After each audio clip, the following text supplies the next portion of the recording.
Jupiter, Uranus, Satan இந்த பிளானட்ஸ்க்கெல்லாம் ring இருக்குது. ஆனால் எர்த்துக்கு ரிங் இல்லை. ஒருவேளை எர்த்துக்கு ரிங் இருந்தால் என்ன ஆகும்? 4.5 பில்லியன் இயர்ஸ்க்கு முன்னாடி எர்த்தை தேயாங்கிற ஒரு பிளானட் தாக்கிய போது எர்த்துக்கு கற்களாலான ரிங் வடிவம் இருந்தது. ஆனால் அது ரொம்ப நாள் இல்லை. அந்த கல்லாம் ஒன்றா சேர்ந்து நிலவாக உருவாச்சு. ஒருவேளை மறுபடியும் எர்த்துக்கு ரிங் உருவாகணும்னா என்ன பண்ணணும்? அதுக்கு ஒரு பிளானட் மறுபடியும் எர்த்தை தாக்கணுங்கிற அவசியம் இல்லை. நம்ம ஜஸ்ட்டு மூணை சிதற வச்சா போதும்.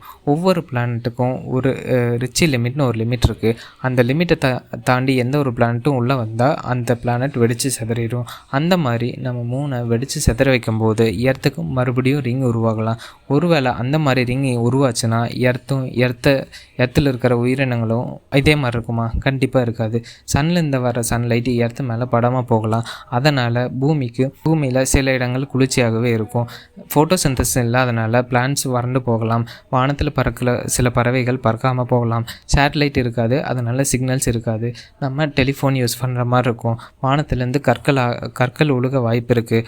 ஒருவேளை மல்டிவர்ஸ்னு ஒரு கான்செப்ட் உண்மையாக இருந்தால் அந்த மல்டிவர்ஸில் எர்த்துக்கு ரிங் இருக்க வாய்ப்பு இருக்குது.